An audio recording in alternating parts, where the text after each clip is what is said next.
E aí galera, beleza? Aqui é o professor Álvaro Maia do canal Mitos do Enem, onde os mitos se transformam em realidade. Bem, qual é o tema da nossa aula de hoje? O nosso tema da aula de hoje é a escravidão, verdade? Na realidade, a escravidão, mas principalmente a questão do negro no Brasil. Por que falar da escravidão? Por que falar do negro? Hoje, durante muito tempo, o Enem vem abordando muito a questão da identidade cultural brasileira. E o objetivo aí é, na realidade, reconstruir uma memória coletiva. Por que reconstruir uma memória coletiva, pessoal?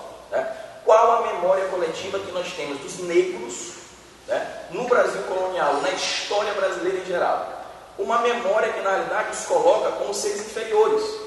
Uma memória que, na realidade, os coloca como coadjuvantes no processo de construção da nossa identidade.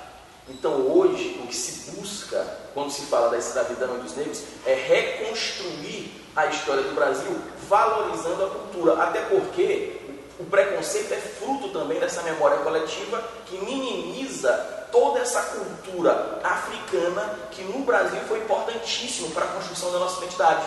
Correto? Então, essa é a dica de hoje. A reconstrução da memória coletiva do negro no Brasil, do africano no Brasil.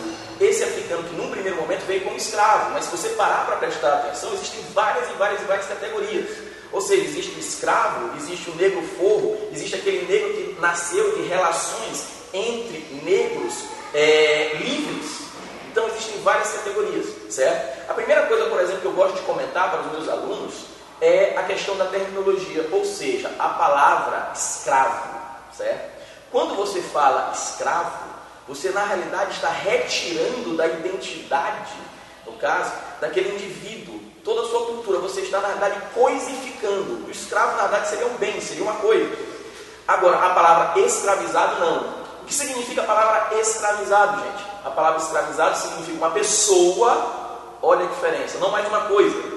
Uma pessoa que está na condição de escravo, uma pessoa que tem identidade, uma pessoa que tem um nome, uma pessoa que veio de uma região da África. Por exemplo, os africanistas são aqueles que estudam a África. Eles não gostam do termo África, por exemplo. O termo África é uma construção europeia para se referir ao continente que nós chamamos de África. Eles gostam do termo Áfricas. Ou seja, existem várias culturas, correto? Que vieram para cá, para o Brasil, e são importantíssimas na construção da identidade nacional. Olha uma coisa interessante. Quando nós falamos de colonização do Brasil, geralmente nós pensamos o quê? Quem é o colonizador? O colonizador do Brasil é o português. O colonizador do Brasil é o europeu. Ou seja, é como se na realidade o negro, ou até mesmo o índio, eles não participassem desse processo de colonização. Então, a dica aqui é observar o negro africano, seja ele escravo, seja ele livre, seja ele liberto, alforriado, observar esse negro como elemento primordial na construção do Brasil. Ou seja, o negro também é um colonizador do Brasil. Então, quando eu coloco que o negro é o colonizador do Brasil, significa dizer que a cultura africana que o negro traz, ela também é importante na construção do Brasil. Onde nós podemos ver, por exemplo, essa cultura africana? Nós podemos ver em vários elementos, como por exemplo, a língua brasileira, nós podemos ver na nossa culinária, nós podemos ver na nossa religião, nós podemos ver na nossa dança, nós podemos ver em vários elementos culturais. Então nós temos que perceber esse negro como um elemento importante na construção da nossa sociedade. Quando nós começarmos a ver a cultura africana e a cultura negra como importante na construção do Brasil, nós começamos então a quebrar com elementos da atualidade. Ou seja, você usa a história para estar reconstruindo o presente. Como assim reconstruindo o presente? Combatendo aquilo que nós colocamos e nós sabemos que existe muito forte na nossa sociedade, que é o que, gente? O preconceito.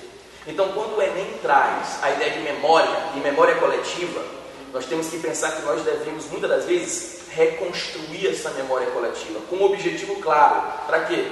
Para quebrar determinados preconceitos, como, por exemplo, o racismo, certo? Então, a questão aqui é observar o negro como elemento importante na construção da nossa identidade cultural. Outro elemento importante, identidade, que aparece muito no Enem. Ressignificando, dando um novo sentido para a cultura negra, um sentido positivo na história do Brasil, nós vamos estar combatendo esses elementos da nossa atual sociedade, como por exemplo preconceito e racismo. Então, galera, essa é a dica de hoje do canal Mitos do Enem, onde os mitos transformam-se em realidade. Um grande abraço, até a próxima!